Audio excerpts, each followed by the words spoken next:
Hello. Isang bilyong babaeng babangon. Isang UP lalaban. Ang bihira.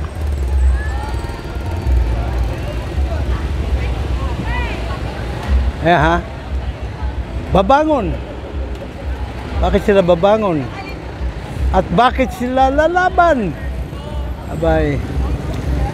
Good morning mga kapwa ko soberanong mga mamamayang Pilipino.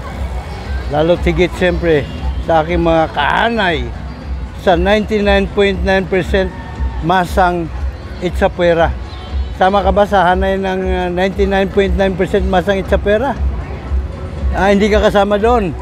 Pambihira anuhan. Well anyways, kaway-kaway para sa Mr. Juror na YouTube account. Subscribe ha. Salamat. Okay, so ngayon po alamin natin. Kakausap tayo rito sa mga taga UP, scholar ng bayan. Hello. No ha? Tingnan natin kung anong pagkakaalam nila sa tunay na anyo. No ha? Subscribe to my channel ha. Anyo ng demokrasya. At kung ano naman, no ha, ang kahulugan ng sovereignty resides in the people. Ano ang mga patriotikong tungkulin ng sovereign Filipino people at anong kapangyarihan na kanilang taglay para tugunan ang kanilang patriotikong tungkulin. Alright, so ay muna mga babae lalaban. Tanungin natin sila kung anong kanilang ipaglalaban. No ha? Medyo maingay ngayon dito sapagkat marami parang mga events dito. Sabi ng nakausap kong professor kanina, pagka buwan ng Pebrero, marami daw events dito sa UP. Bulwagan ng dangal. Dangal ng Pilipino. Pambihira. Ito kaya interviewin natin. Pare Koy, ako'y si Mr. Juror. Ako'y vlogger. Ang advocacy ko ay patas na hukuman ipairal sa ating bansa. Oo, dapat. Pwede ka bang matanong, may ilang katanungan? Oo, sige. Taga UP ka, tama po ba? Hindi. Ha? Dayuhan. Dayuhan ka rito? Well, anyway, okay lang yan. Wala namang problema eh. So, ganito ha, sa ating saligang batas na kalagay, no ha, tayo ng mga soberanong mga mamamayang Pilipino sa gabay at patnubay ng Panginoon ay magtatatag, bubuo ng gobyerno. At yung gobyernong yan ay sisigurado na magkaroon tayo ng makatarungan at makataong lipunan. Dapat. Tama po ba? Dapat. So, sovereignty resides in the people. Sabi sa ating saligang batas. Ano para sa iyo, ayon sa natutunan mo sa eskwelahan, ano ibig sabihin ng sovereignty? Kasi yung dapat na pagkakaisa natin bawat Pilipino, no? Dapat meron tayo sa asikuang mas magkakabuti para sa ating lahat. Yan ang sovereignty para sa iyo. Nakalimutan ko, may microphone pala ako rito. Ulit! Ano ang sovereignty para sa iyo? Ayun yung pagkakaisa ng bawat Pilipino para sa ating lahat. Okay. Pagkakaisa ng Pilipino para sa ating lahat. Pero, ano ang pangalan mo, pare Koy? NIP. NIP. Muslim ka ba, NIP? Hindi rin. Hindi. Oh, pero akala ko mutawa ka eh. Yung religious. Marami nagsasabi. Ganun. Okay, NIP. Ganito ha. Kung titingnan natin sa diksyonaryo, no, ang ibig sabihin ng sovereignty, kataas-taas ang kapangyarihan o dakilang kapangyarihan. So, sovereignty resides in the people. Ibig sabihin, ang kapangyarihan ay nasa atin. Okay? So, at ang demokrasya naman ay government of the people, by the people, for the people. Tama? Now, kung tayo ang gobyerno, nasa atin sovereignty, ano ang kapangyarihan taglay natin para makamtan natin ang makatao at makatarungan na lipunan? Anong mga puder or kapangyarihan na dapat taglay ng isang sovereign Filipino people? Nasa ating kamay yung yung paraan kung sino yung dapat nating ihalal, kung sino magiging presidente, pagkakatiwalaan natin gumawa ng mga bagong batas, implementa ng mga bagay na wala pa dati. Nasa ating kamay yun eh. Ganon. Tapos siyempre binigyan din tayo ng karapatan, freedom of speech, Freedom of speech, yeah. press, religion, and kung kailangan nating bardagulin ng mga kawatan sa gobyerno, freedom of expression. Tama, tama. Sapat na ba yun para masasabing may demokrasya sa bansa? Ano kasi, grabe yung nangyari sa atin. No? Kaya sabihin na natin, aminin na natin na naging alipin talaga tayo napakatagal eh. Siguro, nakatahi na sa mga balat ng mga naging leader natin na yung ganung pamamaraan, simula dati pa man. Diba? Kung alam natin yung storya mismo ni Aguinaldo na parang ipinagbili ang pagiging presidente nila siya. Diba? Unang presidente, ipinagbili. So doon pa lang malalaman na natin na nakatahi na sa balat ng mga Pilipino, lalo na yung mga naging leader na hindi talaga patas yung... Sa palagay mo ba, Nep, hanggang ngayon alipin pa rin tayo? Oo, alipin pa rin tayo. Hindi na ng mga dayuhan, kundi ng sarili nating mga kababayan? Tama, nung. Ano ang missing link sa demokrasya natin? Bakit nagagawa pa rin nila tayong alipinin? Ganong tayo na ang mga hari dapat dito? Siguro, dahil sa culture na siguro, yung kultura dati nga, kagaya na nasabi ko na parang ilang beses tayo na ibenta, simula sa Treaty of Paris, di ba? O kaya sa colonization ng Espanyol. So, sabihin na natin more than 400 years na tayong ganito. Okay. Now, ang ating demokrasya sa hinugot? Sa mga dayuhan, sa mga puti. Amerika. Sa Amerika, anong sistema ng hukuman meron sila? Ganun din siguro, ang pinagkaiba lang siguro sa atin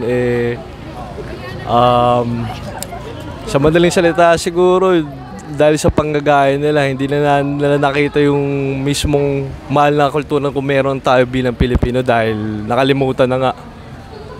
Sa Amerika, sino humuhusga sa mga kaso sa lahat ng korte? May mga kabinete silang binubuo eh. So maayos, hindi ko masabi kung maayos kasi hindi pa rin ako naipagbansa eh. So, pero narinig mo na ba yung trial by jury of the people? By the people for the people? Hindi pa. Yan ang uso sa Amerika. Mga mamayan, kasi sovereignty resides in the people.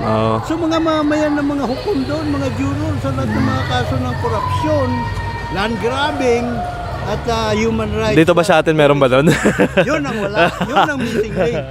So dapat gawin nating tunay ang ating demokrasya. Ilagay sa kamay ng mga mamamayan ng batas. Tama ba? Tama. Iyon, suporta mo yung ating juror revolution ha. No. Pagpairal ng jury justice system sa bansa. Yeah. Maraming salamat, Dave. Maraming salamat din. Ano na meron dito? Ayun na si Nep.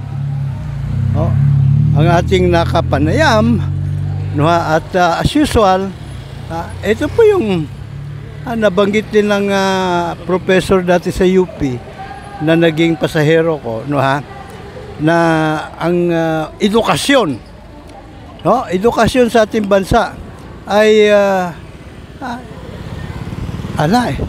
basura, sapagkat ating mga estudyante hindi alam kung ano ang demokrasya, hindi tinuturo sa mga paaralan. Maganda pa tayo ng maganda sana kung mga college law students ang ating makakausap para kumbaga masukat natin ng husto kung ano ang laman, kung paano ini-educate. Galing galing niya mag-jogging ang ating kabataan. Pag-asa pa naman ng bayan ang mga kabataan, di ba? Paano sila magiging pag-asa ng bayan kung walang alam kung ano demokrasya? Hello, ma'am. Hi.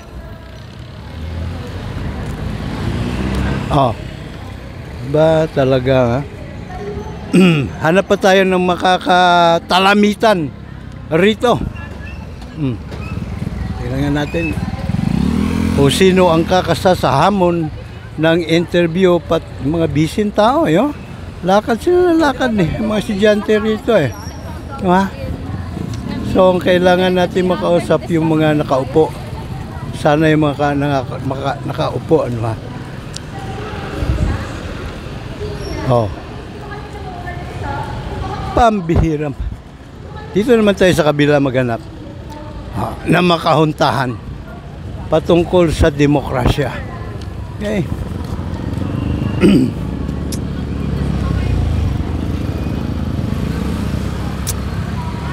Ito kaya. Pero busy. Dalaw pa yung cellphone niya. Mabuti pa yung bata. Nanonood lang siya ng wala na siyang pakialam sa mundo. Hello.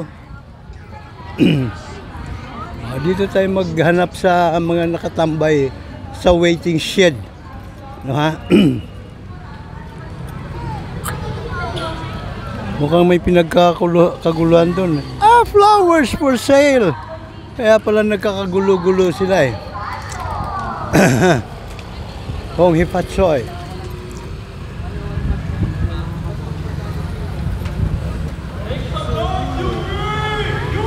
Sino kaya?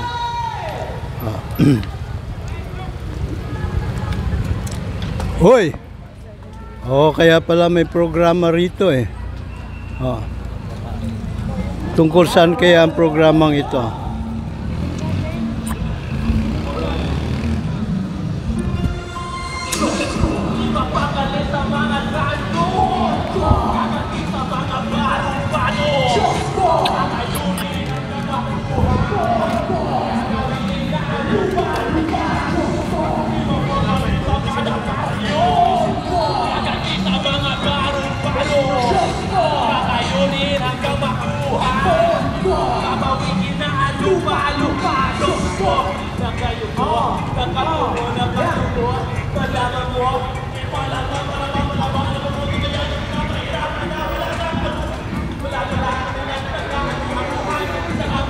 Alam nyo,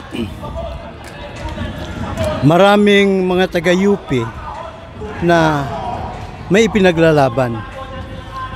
Kanya lang, mali yung pagkakaunawa nila sa sitwasyon eh.